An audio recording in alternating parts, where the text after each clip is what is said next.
Even after the detective put the phone to his ear, you could still hear Phil shouting all the way across the room. "You stupid, incompetent bastard." "I don't know about that. Your mama not on the phone, Mr. Phil. Don't talk to me like I'm your mama."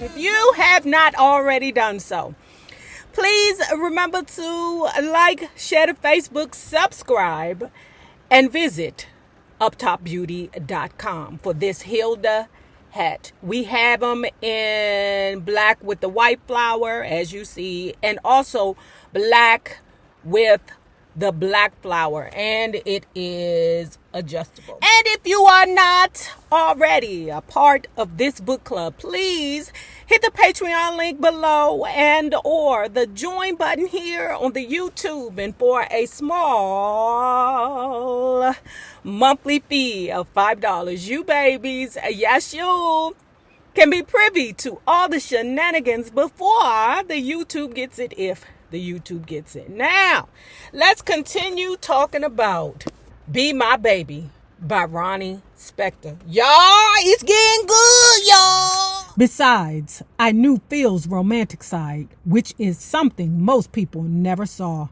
I understood how romantic Phil was. All you have to do is look at the titles of the songs he wrote for me. Be My Baby, Baby I Love You, Born to Be Together.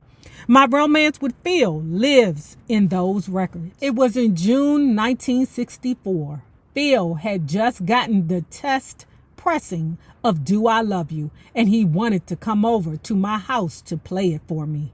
I told him I'd cook him dinner, and then I asked my mom and sister to get lost for the evening, which they did.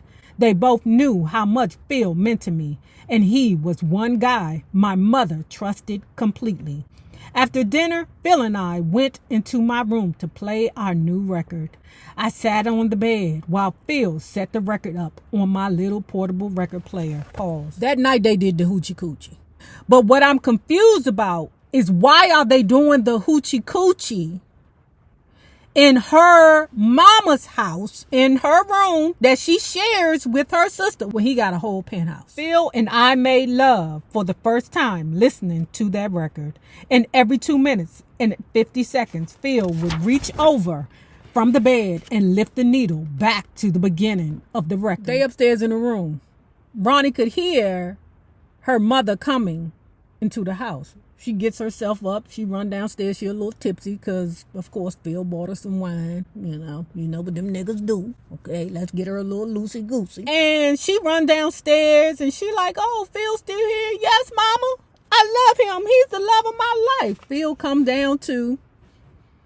Phil's like, I think she's a little tipsy, mommy." "No, I'm not drunk. I'm not. I love him, mama. I love him. I want to marry him and have his specters." Maybe it was the wine that made me feel so emotional when I saw my mother. "Oh, my.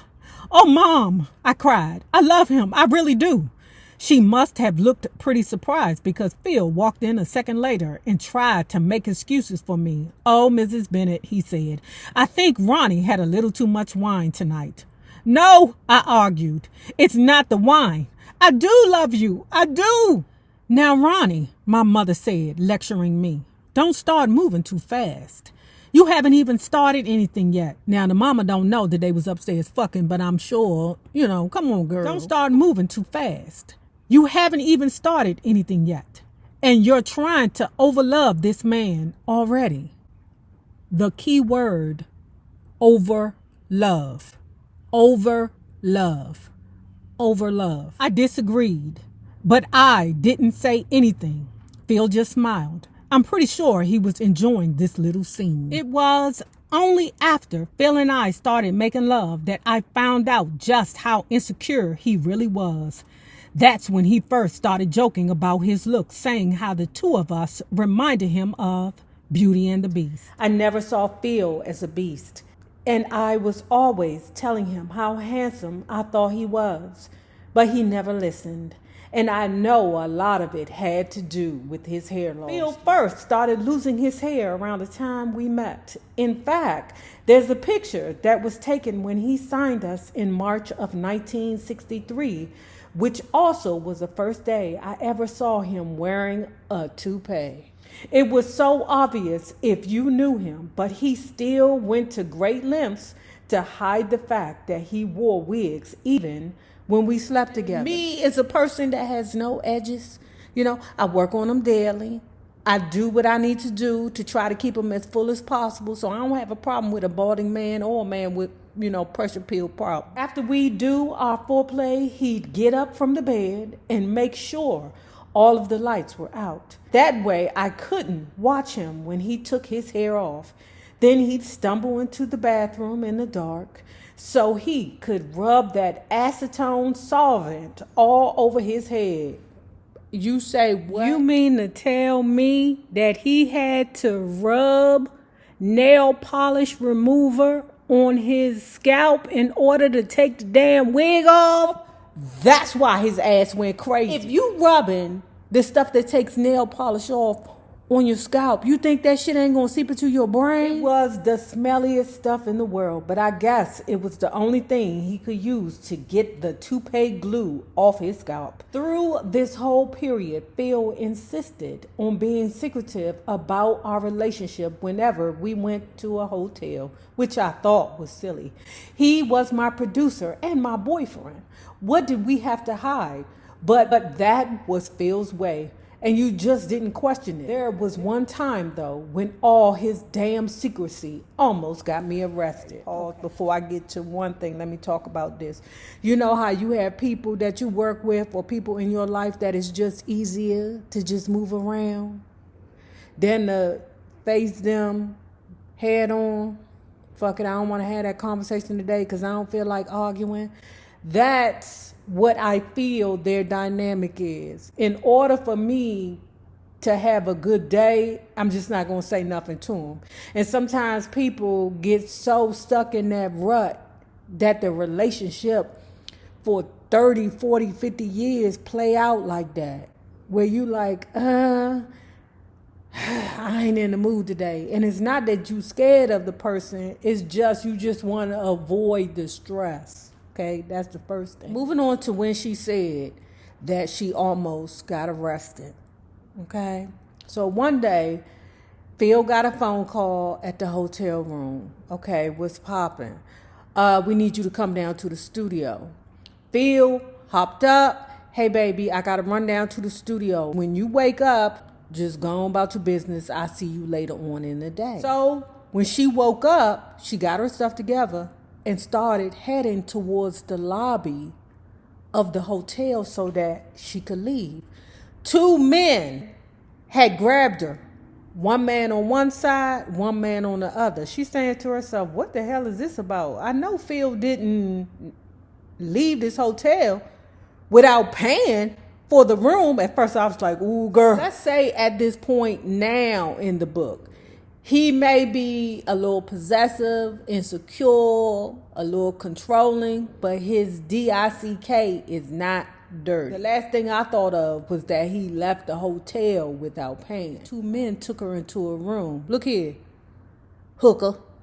We seen you in here. You slipping in at night with this white man, and now you trying to slip out in the morning. She like, wait a minute. I was here with Phil Spector. What's the problem? The two men, not knowing that was Ronnie Spector, be my baby Ronnie Spector, was like, we know you around here selling fish dinners to the white man. Ronnie like, hold on, let me call Phil Spector. He'll clear up everything. Ha ha ha. Phil Spector, you want us to believe that Phil Spector was paying you for a fish dinner? I tried to explain who I was, and I even offered to call Phil to prove my story. I got him on the line and started telling him what happened, but he insisted on talking to one of the detectives. I felt sorry for the guy because I knew what he was in for. Sure enough, even after the detective put the phone to his ear, you could still hear Phil shouting all the way across the room. You stupid, incompetent bastard. Phil yelled, I don't know about that. Your mama not on the phone, Mr. Phil. Don't talk to me like I'm your mama. Okay? I don't give a fuck. Sir, this was a misunderstanding. Excuse me, Mr. Spector, the guy said. I don't have to listen to that kind of language. If there's been a mistake, ... If there's been a mistake, he interrupted. Phil could tell the guy was weakening, so he really laid it on. Predator. You see somebody is weaker than you or less confident as you, your treatment of them gets worse. That's my wife you've got in there. And if you lay one more grubby hand on her, I'll sue you, the hotel, and the New York City Hotel Commission. And then I'll personally arrange to have you killed. Pause. What? Then Phil hung up. The detective was speechless. His partner muttered a few apologies, and I was out the door in less than 30 seconds. That summer, my mother and sister and I moved out to the suburbs. We rented a big house in an area of Long Island called Flushing Estates. Isn't that where the nanny lived?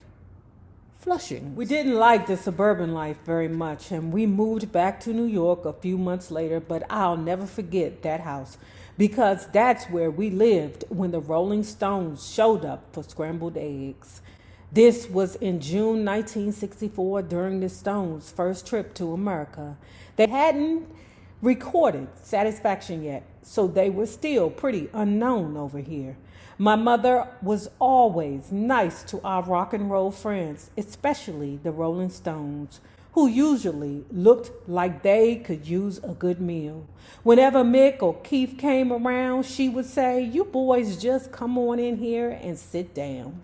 Then Aunt Helen or Aunt Susu would come over and help cook breakfast for them. One of the big thrills of the trip for Keith and Mick was meeting James Brown. Mick Jagger was the biggest James Brown nut I'd ever met.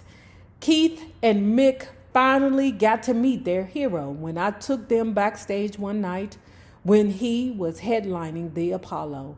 They were standing there like scared teenagers when James walked past them on his way to his dressing room. I used some of my Ronettes money to rent an apartment at 173 Riverside Drive at 89th Street.